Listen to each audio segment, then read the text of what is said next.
let's start with the football from Thursday night.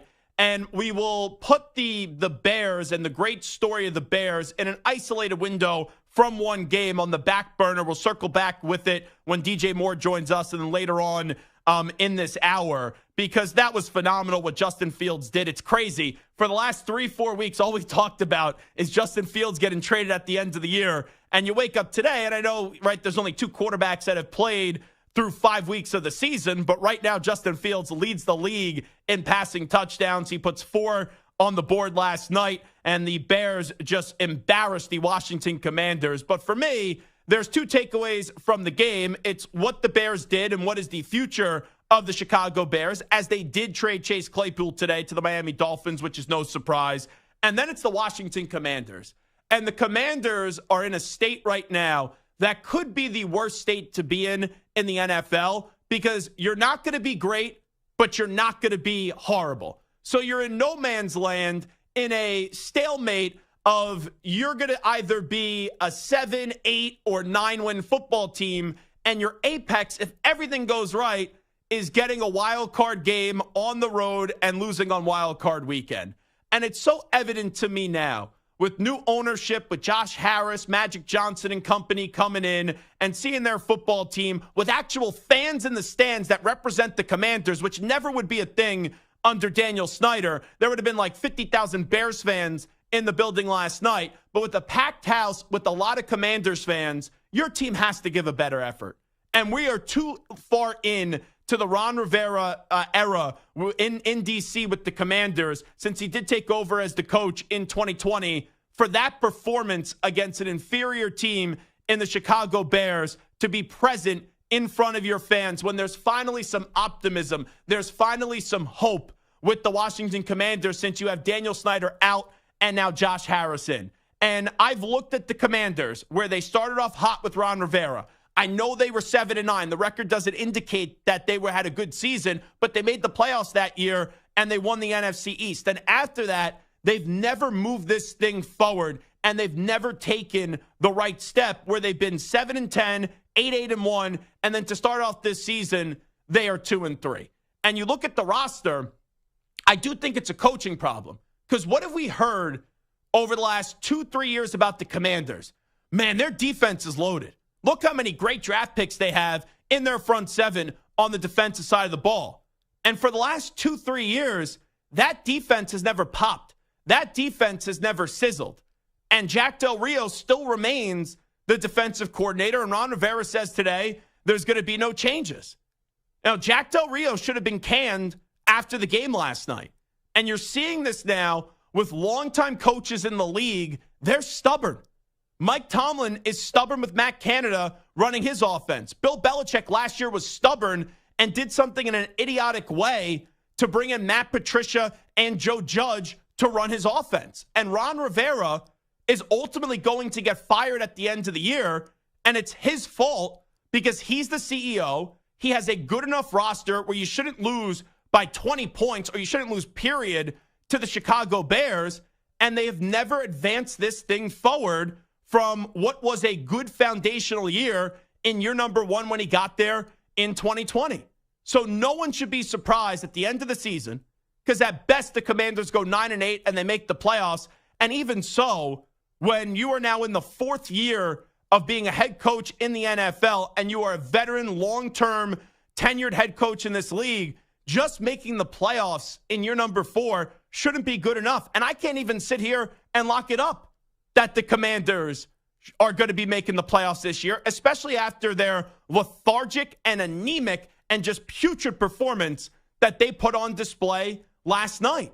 So I'm thinking about, how did the Commanders move this thing forward? How did the Commanders get this thing in the right direction? Because clearly, Ron Rivera is no longer the guy. Ron Rivera is a great man, but the game has passed him by, and we've seen that the last 2 years. Whether it was him putting his foot in his mouth with the Carson Wentz situation and storming off after a game when you made it worse than what it needed to be when talking to the media because you got sensitive because you thought that the perception was that this was a decision that was made by Daniel Snyder to bring in Carson Wentz, or admitting that you had no clue what the heck Sam Howell was, even though he was on your roster the entirety of all last year, until the final week of the season when you put him in and he dominated. Or him saying he even put his foot in his mouth once again with the handling of the Eric Bieniemy situation before the start of the season.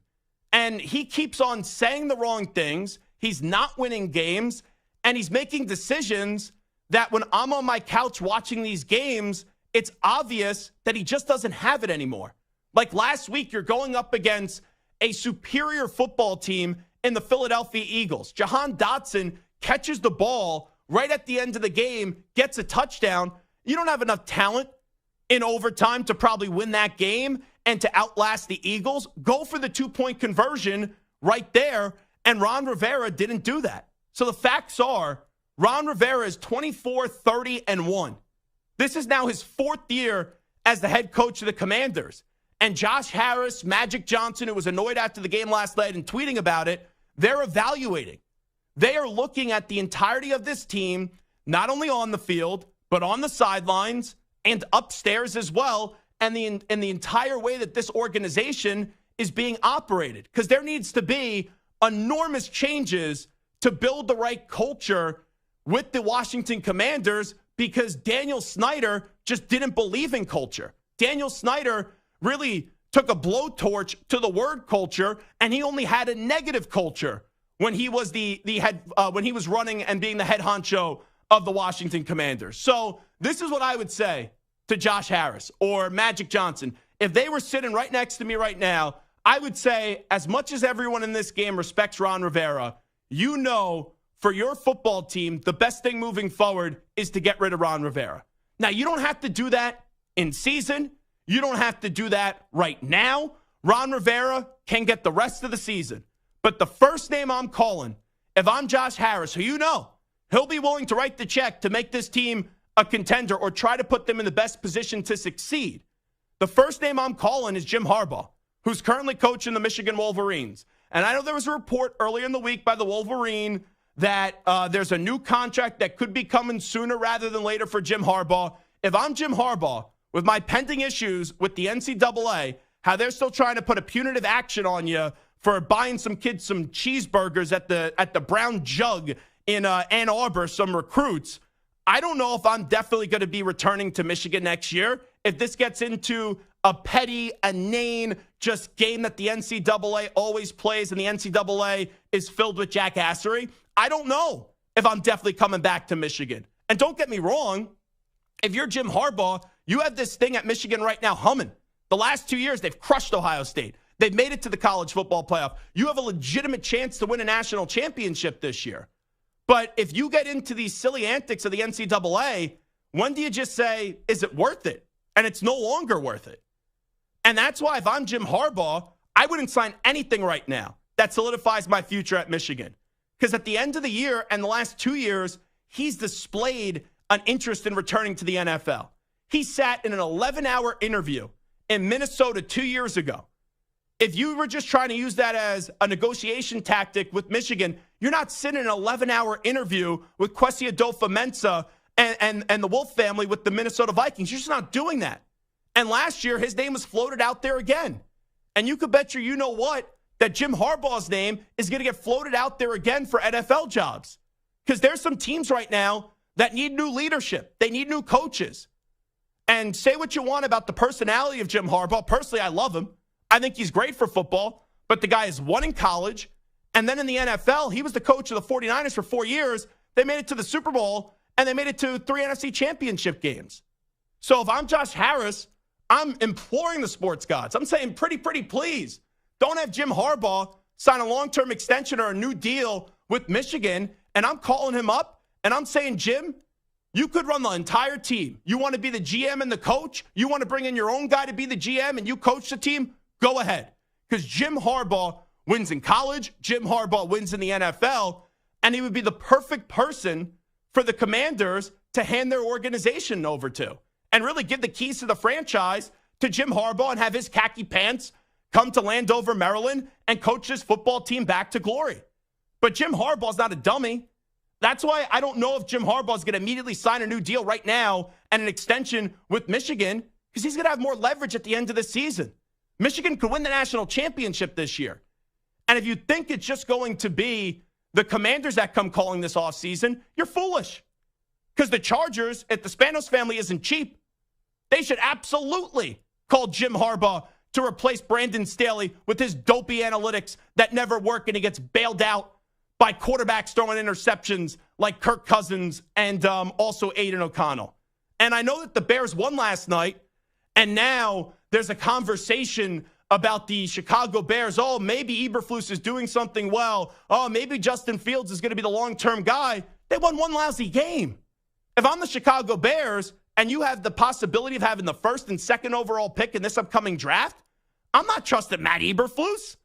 I'm not trusting Ryan Poles. That's another situation where if Jim Harbaugh wants to be the GM and the coach, write him the check. Write him a blank check and let him come in and work his magic. Because I can only evaluate from what I've seen. And I know there's a lot of times you go, oh, a college coach in the NFL, 9 times out of 10 it doesn't work. It's already worked with Jim Harbaugh. He's already been an NFL head coach in San Francisco. And I know it was a messy ending, but I would take the messy ending of a 4-year run when you're in 3 NFC championship games and also in a Super Bowl, because Ron Rivera's right now is in a 4-year run. And what's the highlight for Ron Rivera? Going 7-9 and being in the NFC East division winner and losing to the Tampa Bay Buccaneers in that wild card game. And I know Taylor Ham Heineke, as I like to call him, had that nice touchdown run, and we were all saying Air Heineke. But that's the highlight of the Ron Rivera era so far in Landover, Maryland. And this team has talent.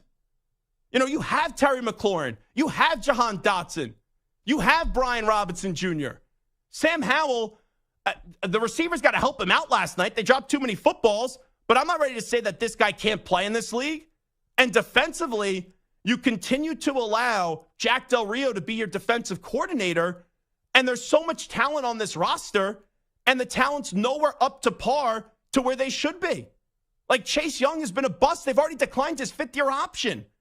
I know he's dealt with injuries, but this defense, my oh my, the way that we talked about the Bears heading into this game, you would have thought the Commanders' defense would have had a field day with Chicago. Instead, it was the complete antithesis, and Chicago dragged this Swiss cheese defense of the Commanders up and down the field all night long. So there's no justification anymore for Ron Rivera to be the Commanders' long-term coach. And I think it's coming to a close at the end of the year. And I would absolutely pick up the phone once you make the move, if he's still available, in Jim Harbaugh, and call Jim Harbaugh and say, we want you to come to Landover, Maryland and run this team.